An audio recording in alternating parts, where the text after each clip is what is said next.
Good morning વિદ્યાર્થી મિત્રો. Chapter 8 માનવ સ્વાસ્થ્ય અને રોગો. આજે પણ આપણા એમસીક્યુ આગળ કન્ટિન્યુ છે મિત્રો. એક્સરસાઇઝ 6 તરફ આપણે આગળ વધી રહ્યા છીએ. એમાં આજનો આપણો પહેલો એમસીક્યુ છે મિત્રો, નીચે આપેલા બધા લક્ષણો અમીબીયા ડિસેન્ટ્રીના છે સિવાય કે, બરાબર, અમીબિયા ડિસેન્ટ્રી મિત્રો એન્ડ અમીબા યાદ છે ને મિત્રો, હિસ્ટોલાઇટિકા, એના દ્વારા થતો જે રોગ જે ખરો મિત્રો અમીબિયાસિસ, એના ઉપર આપણને અહીંયા ચાર લક્ષણો આપેલા છે કે ભાઈ આ રોગ થાય આ સજીવ દ્વારા, પ્રજીવ દ્વારા, તો કયું લક્ષણ આમાંથી નથી એનું એ આપણે જોવાનું છે. પેટમાં દુખાવો થાય છે, હા. પેટમાં ખેંચાણ ઉત્પન્ન થાય છે, હા. પેટમાં ગેસ થવો નહીં, અને કબજિયાત, તો કે હા. તો તમે જોઈ શકો છો મિત્રો, પેટમાં દુખાવો, પેટમાં ખેંચાણ અને કબજિયાત, આ ત્રણેય લક્ષણ અમીબિયા ડિસેન્ટ્રીના છે. રેડી? ફક્ત કયું પેટમાં ગેસ થવું એ એનું લક્ષણ નથી. એટલે આપણો આન્સર શું બનશે મિત્રો? અહીંયા સી બનતો જોવા મળે છે. ચલો, ક્લિયર? રેડી? ઓકે. આગળ, પરિપક્વતા પછી લસિકા કોષો ખાલી જગ્યામાં સ્થળાંતરિત થાય છે. મિત્રો, પરિપક્વતા પછી લસિકા કોષો ક્યાં જાય છે? પહેલા તો પરિપક્વતા એ ક્યાં પ્રાપ્ત કરવાના છે? પ્રાથમિક લસિકા અંગોમાં, અસ્થિ મજ્જા, થાઇમસ ને એ બધી જગ્યાએ. અને જ્યારે રેડી થઈ જશે ત્યારે એ દ્વિતીયક લસિકા અંગો, જે એમની કુરુક્ષેત્ર છે, જે એમનું લડાઈ થવાની છે પેલા એન્ટીજન સાથે, સૂક્ષ્મજીવો સાથે, તો એ થાઇમસ તો પ્રાથમિક લસિકા અંગ છે, પરંતુ લસિકા ગાંઠ, બરોળ, રેડી, આ બંને દ્વિતીયક લસિકા અંગો છે, ત્યાં જઈને લડાઈ કરશે. એટલે બી ને સી બંને, એટલે આપણો આન્સર શું બનશે મિત્રો? દિલ્હી બંધો જોવા મળે છે. ચલો, ક્લિયર? ઓકે. આગળ, વાયરસ ચેપગ્રસ્ત કોષો પ્રોટીનનો સ્ત્રાવ કરે છે, તેને ખાલી જગ્યા કહે છે મિત્રો. યાદ કરો, વાયરસ ચેપગ્રસ્ત કોષો કોનો સ્ત્રાવ કરે છે? ઇન્ટરફેરોન. યાદ આવે છે કે નહીં મિત્રો? રેડી? જે બિનચેપી કોષોને ઉત્તેજિત કરી ખાલી જગ્યાનું નિર્માણ કરે છે. બિનચેપી કોષોને ઉત્તેજિત કરીને ખાલી જગ્યાનું નિર્માણ કરે છે મિત્રો. એ આપણી પાસે નોલેજ નથી. મતલબ બિનચેપી કોષોનું ઉત્તેજન કરી કોનું નિર્માણ કરવું, એનસીઆરટી એ બરાબર ચર્ચા નથી કરીને આપણે પણ નથી કરી. પણ આજે આપણને એક નવો શબ્દ અહીંયા જાણવા મળવાનો છે, જેની આપણે ખાસ નોંધ આપણી બુકની અંદર કરી દઈશું કે ભાઈ જો એ તરીકે એન્ટીજન છે નહીં, ટ્રાન્સલેશન ઇન્હિબિટિંગ પ્રોટીન છે નહીં, એન્ટીબોડી છે નહીં, ઇન્ટરફેરોન, યસ, ઇન્ટરફેરોન છે કે ભાઈ વાયરસ ચેપગ્રસ્ત કોષો કોનો સ્ત્રાવ કરે? ઇન્ટરફેરોનનો સ્ત્રાવ કરે, બરાબર, જે બિનચેપી કોષોને ઉત્તેજિત કરી ખાલી જગ્યાનો સ્ત્રાવ પ્રેરે છે. તો અહીંયા તમે જોઈ શકો છો મિત્રો, ટ્રાન્સલેશન ઇન્હિબિટિંગ પ્રોટીન, ટ્રાન્સલેશન ઇન્હિબિટિંગ પ્રોટીન. અહીંયા મેં એક નોંધ આપેલી છે કે ઇન્ટરફેરોન એ એન્ટીવાયરસ પ્રોટીન છે, જે ચેપગ્રસ્ત કોષો દ્વારા સ્ત્રાવ પામે, જે વાયરસગ્રસ્ત કોષોમાંથી મુક્ત થાય છે, અને તે બાજુના કોષોને, આજુબાજુ જે નોર્મલ કોષો છે એ નોર્મલ કોષોને ઉત્તેજિત કરી ટ્રાન્સલેશન ઇન્હિબિટિંગ પ્રોટીન ટીઆઈપી ઉત્પન્ન કરવા પ્રેરે છે, જેના કારણે એ કોષોનો બચાવ થઈ શકે. ચલો, ખ્યાલ આવી ગયો? તો આ શબ્દ ખાસ યાદ રાખજો મિત્રો, ટ્રાન્સલેશન ઇન્હિબિટિંગ પ્રોટીન. રેડી? જેના કારણે એ વાયરસગ્રસ્ત કોષો, મતલબ કે જે પેલો વાયરસ જે ખરો, રેડી, એ આપણા આ નોર્મલ કોષો ઉપર હુમલો કરી શકતો નથી. ઓકે? તો આ વર્ડ ઉપર ખાસ ધ્યાન આપવાનું છે, અને એન્ટ્રી બુકની અંદર થઈ જવી જોઈએ. ચલો, ક્લિયર? રેડી ને? ઓકે. આગળ,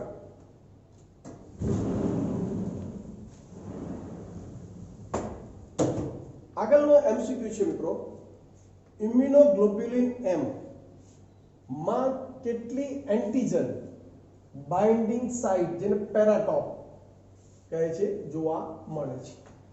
આપણે જાણીએ છીએ મિત્રો, ઇમ્યુનોગ્લોબ્યુલિન એ, ઇમ્યુનોગ્લોબ્યુલિન જી, ઇમ્યુનોગ્લોબ્યુલિન ઈ, ઇમ્યુનોગ્લોબ્યુલિન એમ વગેરે જેવા એન્ટીબોડી આપણા રુધિરમાં હોય છે. રેડી? હવે આ એન્ટીબોડી ઉપર મિત્રો આપણે જાણીએ છીએ કે એક પ્રોપર એન્ટીજન બાઇન્ડિંગ સાઇટ આવેલી હોય છે. શું આવેલી હોય છે મિત્રો? Antigen binding site.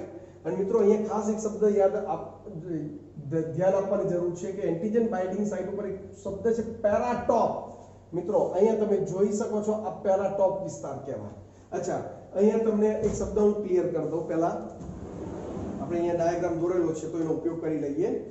પેરાટોપ મિત્રો જે આપણો એન્ટીબોડી છે કે જેમાં આપણે જાણીએ છીએ મિત્રો H2L2 બે હેવી અને બે લાઇટ શૃંખલાઓ હોય છે, બરાબર. આ બે હેવી છે અને આ બે લાઇટ શૃંખલાઓ હોય છે, બરાબર. તો એમનો જે વી શેપ જેવી રચના થાય છે કે જ્યાં પેલો એન્ટીજન જોડાવાનો છે, તો એન્ટીબોડીના સ્થાન ઉપર જ્યાં એન્ટીજન જોડાવાનો છે તો એવા એન્ટીબોડીના સ્થાનને મિત્રો શું કહે છે? પેરાટોપ કહે છે.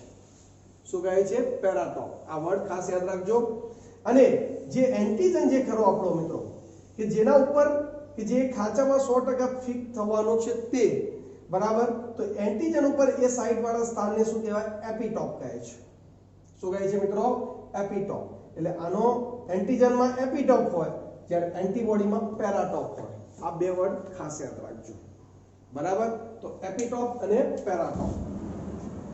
તો હવે અહીંયા આપણને ઇમ્યુનોગ્લોબ્યુલિન એમ, હવે જો મિત્રો આપણે જ્યારે એનો ટોપિકનો અભ્યાસ કર્યો તો એક્સ્ટ્રા પોઈન્ટમાં, ત્યારે મેં તમને કીધેલું કે સૌથી મોટા કદમાં કોઈ હોય તો એ કોણ છે? ઇમ્યુનોગ્લોબ્યુલિન એમ છે. સૌથી મોટા કદના છે, બરાબર.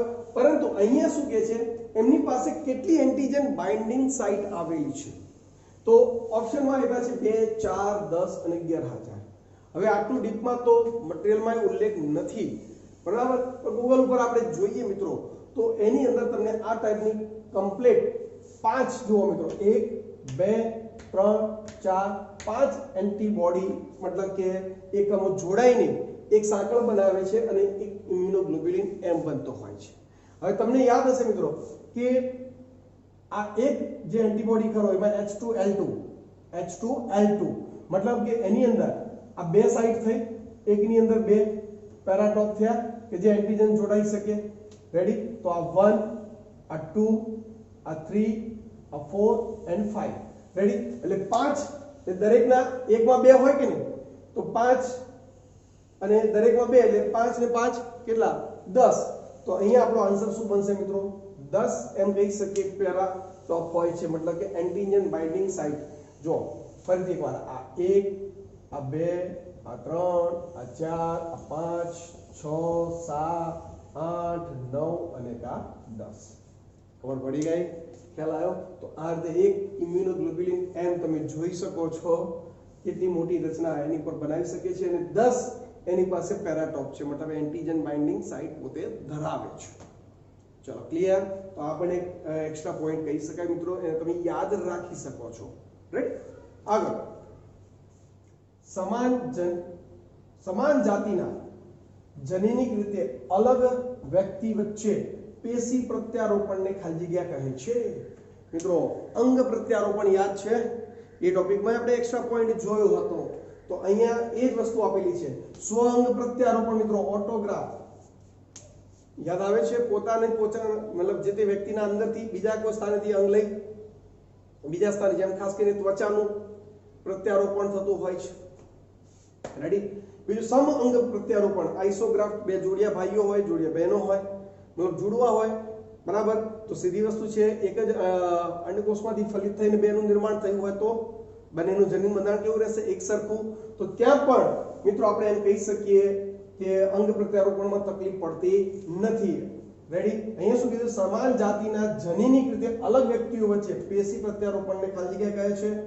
તો વિષમ અંગ પ્રત્યારોપણ, પર અંગ પ્રત્યારોપણ એલોગ્રાફ્ટ કહે છે કે ભાઈ મનુષ્ય જાતિમાં બે અલગ અલગ કુટુંબી સજીવ મતલબ ઓળખીતા હોઈ શકે અથવા દૂરનો કોઈ વ્યક્તિ જ્યારે અંગ પ્રત્યારોપણ કરે તો એને વિષમ અંગ પ્રત્યારોપણ તરીકે ઓળખવામાં આવે છે. અને જ્યારે મનુષ્યનું અંગ પ્રાપ્ત ન હોય અને અલગ જ જાતિનું લેવું પડે, અલગ પ્રાઇમેટ્સનું લેવું પડે તો એને સમજાતીય અંગ પ્રત્યારોપણ, ઇતર અંગ પ્રત્યારોપણ ઝેનોગ્રાફ્ટ તરીકે એને ઓળખવામાં આવે છે. તો અહીંયા સમાન જાતિના જનીનિક રીતે અલગ વ્યક્તિઓ વચ્ચે, અલગ વ્યક્તિઓ કીધી છે મિત્રો, જાતિ બદલવાની નથી, અલગ વ્યક્તિઓ છે. તો આપણો શું આવશે આન્સર? વિષમ અંગ પ્રત્યારોપણ, પર અંગ પ્રત્યારોપણ બી કહીશું એને ઇંગ્લિશમાં એલોગ્રાફ્ટ તરીકે એને ઓળખવામાં આવે છે. ચલો ક્લિયર છે? ખ્યાલ આવી ગયો દરેકને? આગળ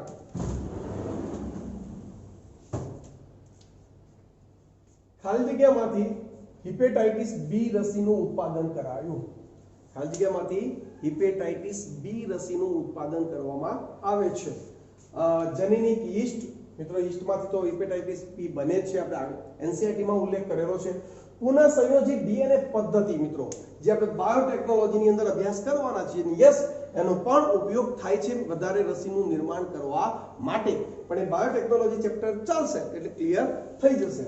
તો કે એ અને બી બંને યસ, બેક્ટેરિયાનો કોઈ ભાગ નથી, તો આન્સર શું આવશે મિત્રો? આપણો સી બનતો જોવા મળે છે. ચલો ક્લિયર, રેડી? આગળ, ઇમ્યુનોગ્લોબ્યુલિન માટે શું સાચું નથી?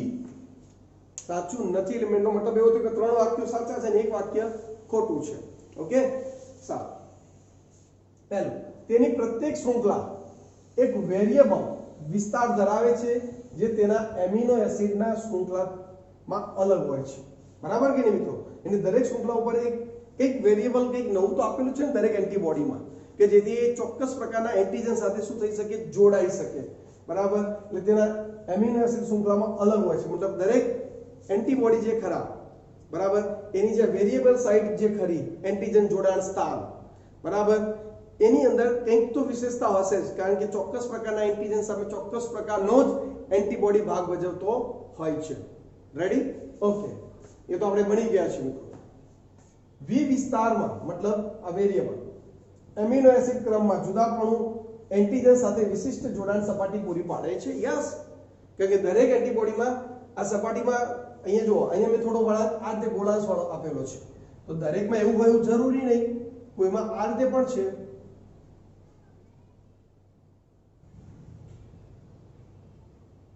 ખ્યાલ આવે છે? ચલો, આ એન્ટીબોડી જોડાણ સ્થાન, એન્ટીજન જોડાણ સ્થાન આ રીતે છે, તો અહીંયા એ જ પ્રકારે પછી એન્ટીજન આવશે કે જેમાં એ પ્રમાણેનો ખાંચો ધરાવતો હોય. ખ્યાલ આવે? એટલે દરેક એન્ટીબોડી વિશેષ છે દરેક એન્ટીજન માટે. તો એ ક્યારે? એમિનો એસિડની અલગ પ્રકારની ગોઠવણી હોય ત્યારે જ. બરાબર, એટલે આ બંને રાઈટ છે મિત્રો. હવે જો આગળ, તે એપિટોપ તરીકે ઓળખાતી એન્ટીજન સાથે જોડાણનું સ્થાન ધરાવે છે. વાક્ય સમજો મિત્રો. એપિટોપ તરીકે ઓળખાતી એન્ટીજન સાથે જોડાણનું સ્થાન ધરાવે છે. મિત્રો, એન્ટીબોડી ઉપર જે સ્પોટ હોય છે એન્ટીજન જોડાણ સ્થાન, શું એને એપિટોપ કહે છે? એને શું કહે છે મિત્રો? પેરાટોપ કહે છે. અહીંયા જો ફરીથી આપણે જો, તે એપિટોપ તરીકે ઓળખાતી એન્ટીજન સાથે જોડાણ સ્થાન ધરાવે છે. એન્ટીજન સાથે જોડાણ સ્થાનને મિત્રો પેરાટોપ કહે છે, જે એન્ટીબોડી ઉપર આવેલું છે. હા, એપિટોપ કહે છે પણ કોને? એન્ટીજન ઉપરના સ્થાનને. એટલે આ વાક્ય તદ્દન ખોટું છે. રેડી? એટલે ઉલટું આપી દીધું. કેવું આપી દીધું છે મિત્રો? ઉલટું. આગળ, એન્ટીજન એન્ટીબોડી આંતરક્રિયા લોક એન્ડ કી જેવી હોય છે. તો લોક એન્ડ કી જેવું જ હોય ને, ચોક્કસ પ્રકારનો એન્ટીજન માટે ચોક્કસ પ્રકારનો જ એન્ટીબોડી કામમાં આવે છે. નહીં તો કોરોના કાંઈ આપણું બગાડી ના શકતા. આપણે અહીંયા હાલ લેક્ચરમાં તમે બેઠા હોત, એમસીક્યુ કરતા હોત, ખ્યાલ આવે? પણ એ ચોક્કસ પ્રકારના એન્ટીજન સામે ચોક્કસ પ્રકારનો જ એન્ટીબોડી કામમાં આવે છે. એટલે લોક એન્ડ કી વાળી સિસ્ટમ જ લાગુ પડશે. રેડી કે નહીં? ઓકે, તો અહીંયા મિત્રો આપણો આન્સર, એટલે આમાં 3 સાચા છે, એ, બી અને ડી, પરંતુ આન્સર સી જે ખોટો છે, પણ આપણો માટે એ સાચો છે, કારણ કે આન્સર છે. ખબર પડી? ઓકે, તો આ રીતે મિત્રો સરળતાથી તમે થોડું ધ્યાન આપશો તો એમસીક્યુ સોલ્વ થઈ જાય છે. રેડી? વિદ્યાર્થી મિત્રો, આગળનો એમસીક્યુ જોઈએ. નીચેનામાંથી કયો રોગ પ્રતિકારકતાની ઉણપને લીધે થતો નથી? રોગ પ્રતિકારકતાની ઉણપને લીધે ન થતો હોય તેવો રોગ. હવે જુઓ મિત્રો, એઇડ્સ આપણે જાણીએ છીએ કે આપણું જે રોગ પ્રતિકારક તંત્ર પેલું ટી લસિકા કોષો ઉપર હુમલો કરી બેસે છે આ લોકો, HIV વાયરસ, એટલે એમાં તો આપણી રોગ પ્રતિકારકતા ટોટલી ક્ષીણ થઈ જાય છે. અચ્છા, મલ્ટિપલ સ્ક્લેરોસિસ, મિત્રો આની પણ આપણે ચર્ચા આગળ કરી ગયા છે, કે જેમાં આપણું રોગ પ્રતિકારક આપણા માટે પ્રોબ્લેમ ક્રિએટ કરે છે. સ્વરોગ પ્રતિકારકતા છે, પણ મિત્રો એમાં આપણી રોગ પ્રતિકારક શક્તિ ઓછી નથી થતી.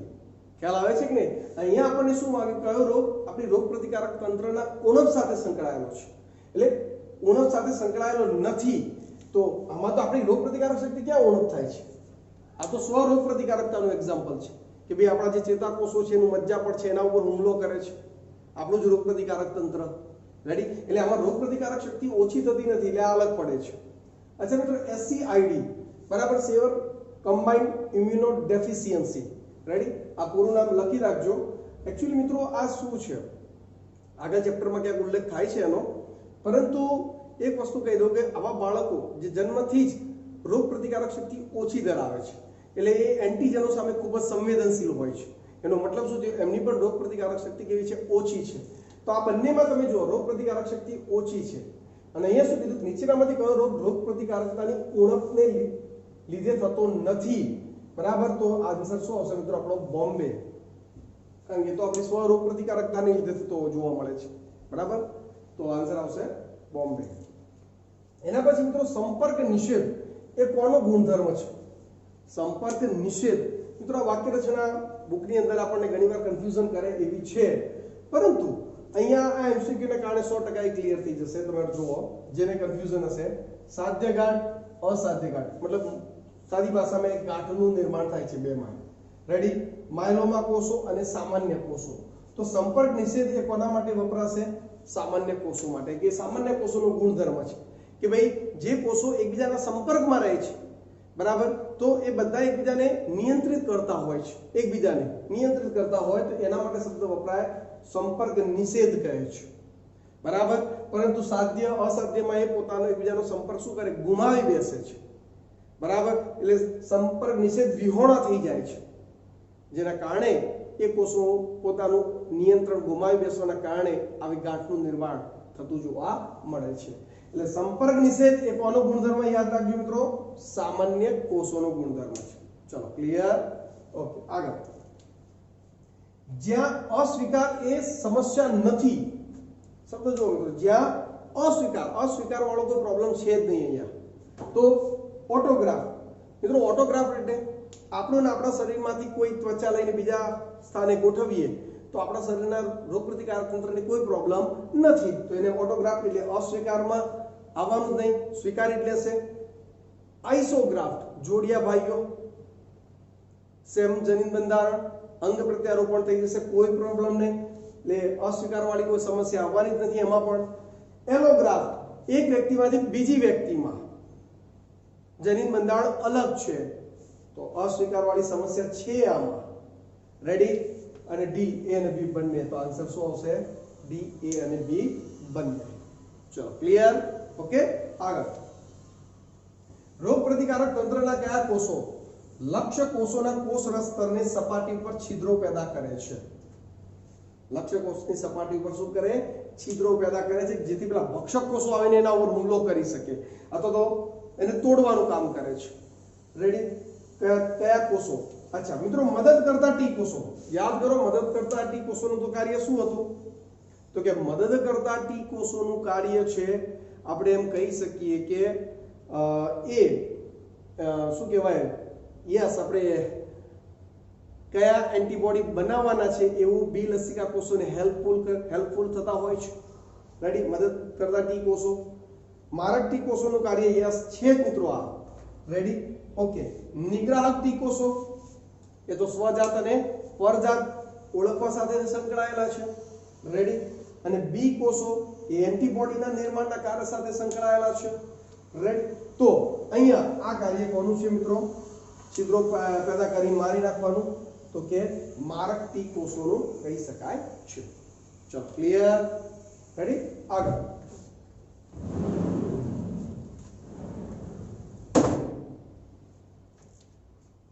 કાપોસી સાર્કોમા ની સારવારમાં કયા પ્રકારનું IFN મતલબ કે ઇન્ટરફેરોનનો ઉપયોગ થાય છે?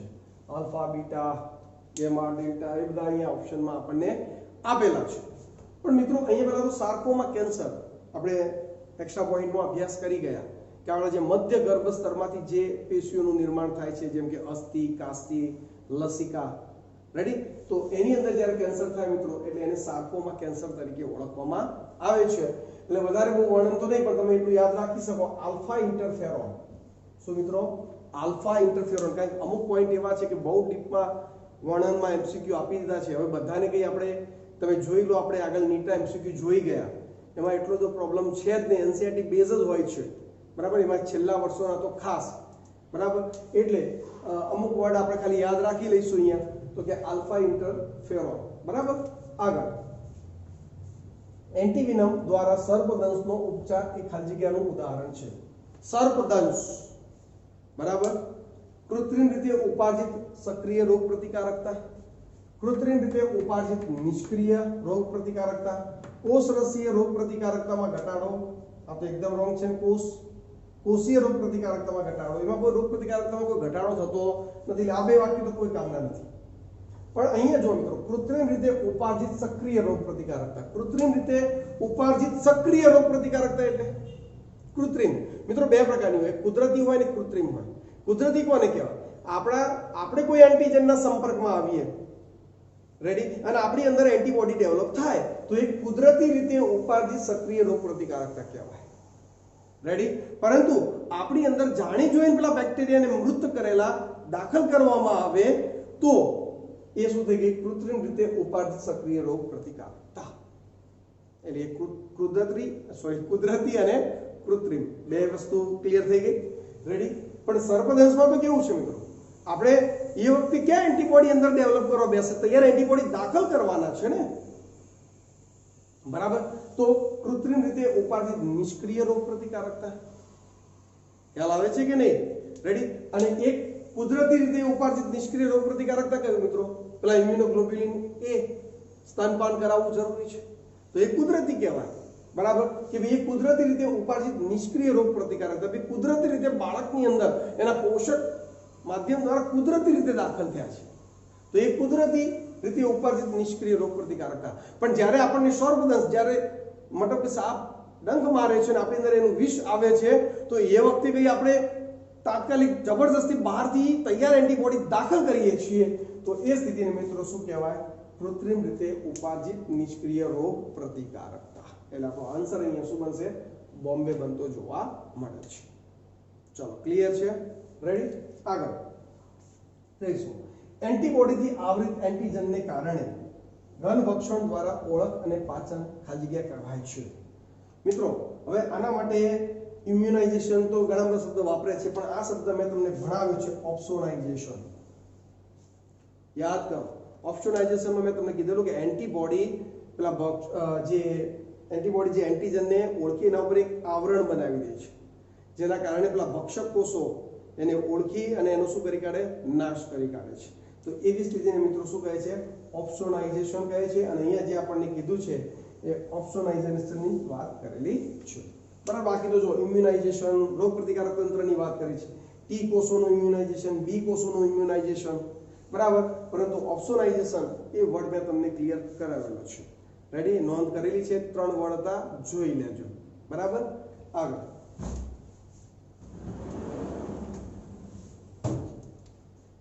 હિપેટાઇટિસ બી રસી ખાલી જગ્યા છે. પ્રથમ પેઢીની રસી છે, દ્વિતીયક પેઢીની રસી છે, તૃતીયક પેઢીની રસી છે કે ચતુર્થક પેઢીની રસી છે? સર આ નવું આવ્યું. બરાબર. તો નવું કાંઈ નથી મિત્રો, એટલે છે જ નવું, એમ તો નવું જ છે. એમાં એવું કહે છે કે હિપેટાઇટિસ બી રસી ખાલી જગ્યા છે. પ્રથમ પેઢીની રસી એટલે શું? તો કે મિત્રો કોઈ બેક્ટેરિયા છે, કોઈ વાયરસ જે રોગકારક છે એને મૃત કરીને જાણી જોઈને શરીરમાં દાખલ કરવામાં આવે તો એને પ્રથમ પેઢીની રસી કહેવાય. શું કહેવાય? પ્રથમ પેઢીની રસી. પણ પ્રથમ પેઢીની રસીમાં એક પ્રોબ્લેમ છે, એ મૃત કરેલો બેક્ટેરિયા કે વાયરસ કોઈ પ્રકારે નિષ્ક્રિય સ્વરૂપમાંથી જો સક્રિય સ્વરૂપમાં આવે તો જે રોગ માટે નહીં થવા માટે જે રસી આપી છે ને એના કારણે એ રસીના કારણે એ રોગ થતો હોય છે અને આવી ઘટનાઓ બને છે. એટલે વૈજ્ઞાનિકો હવે એ પ્રથમ પેઢીની રસીમાંથી આગળ સ્ટેપમાં ચાલ્યા ગયા છે દ્વિતીયક પેઢીની રસી અને તૃતીયક પેઢીની રસી તરફ. ચતુર્થકનું આપણે હજુ નોલેજ નથી પણ એ 3 પેઢી સુધી, એટલે કે હવે દ્વિતીયક પેઢીની રસી એટલે શું? તો કે જે પેલો રોગકારક છે એની અંદર એ જે એન્ટીજન જે કરો એ પોતે રોગકારક મતલબ આપણા શરીરમાં આવીને પ્રોટીન જ બનાવતો હોય છે ડેમેજ કરવા માટે આપણા શરીરને. તો એ એન્ટીજન એ પ્રોટીન પહેલા માધ્યમમાં બહાર તૈયાર કરવાનું પછી એને શરીરમાં દાખલ કરવાનું. મતલબ પેલા રોગકારક સજીવને દાખલ નથી કરવાનો પણ એના દ્વારા જે ઉત્પન્ન થતું પ્રોટીન હોય એ પ્રોટીનને બરાબર બાયોટેકનોલોજી દ્વારા માધ્યમમાં તૈયાર કરી અને એને શરીરમાં દાખલ કરવું એટલે દ્વિતીયક પેઢીની રસી. આનો એક જ ફાયદો છે કે પેલો રોગકારક સજીવ તો આપણા શરીરમાં દાખલ થતો નથી જેના કારણે એ રોગ થવાના ચાન્સીસ ઘટી જાય છે.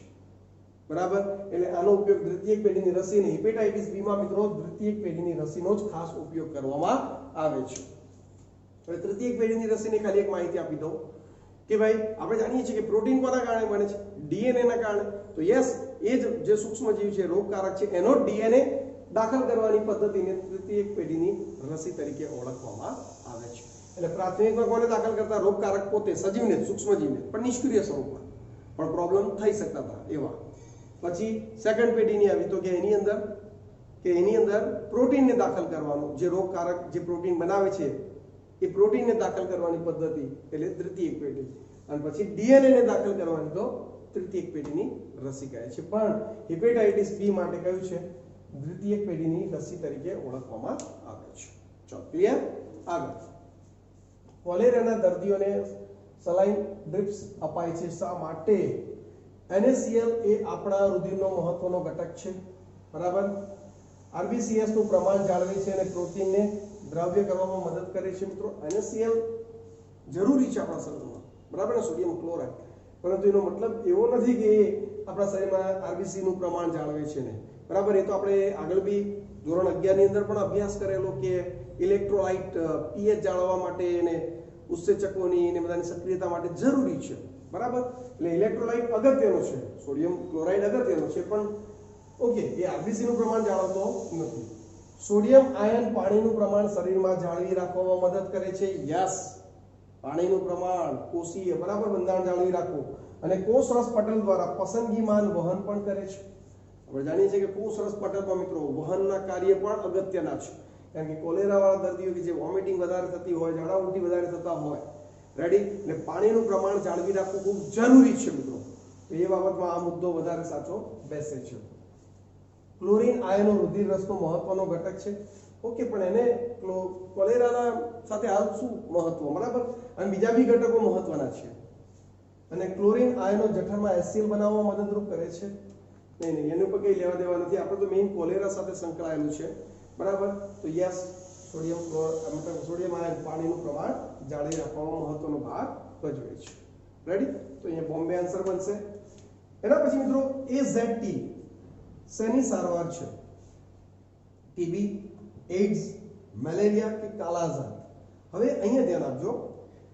AZT જે ખરું મિત્રો, એનું કાર્ય એવું છે કે તે રિવર્સ ટ્રાન્સક્રિપ્ટેઝને અવરોધક છે. કોનો અવરોધક છે? રિવર્સ ટ્રાન્સક્રિપ્ટેઝ ઉત્સેચકનો એ અવરોધક છે. હવે રિવર્સ ટ્રાન્સક્રિપ્ટેઝ ઉત્સેચકને અટકાવે છે સાદી ભાષામાં. અચ્છા, તો તમે એને કયા રોગ, મતલબ કે કયા રોગમાં ઉપયોગ કરશો? હું તમને પ્રશ્ન કરું છું. ટીબી ભણ્યા નથી, કઈ વાંધો નહીં. એઇડ્સ, મલેરિયા ભણ્યા છે, કાલાજારની બી એટલું આપણે ચર્ચા નથી. તો તમે વિચારી શકો છો મિત્રો, આ ક્યાં જોવા મળતો? રિવર્સ ટ્રાન્સક્રિપ્ટેઝ ઉત્સેચક ક્યાં જોવા મળતો?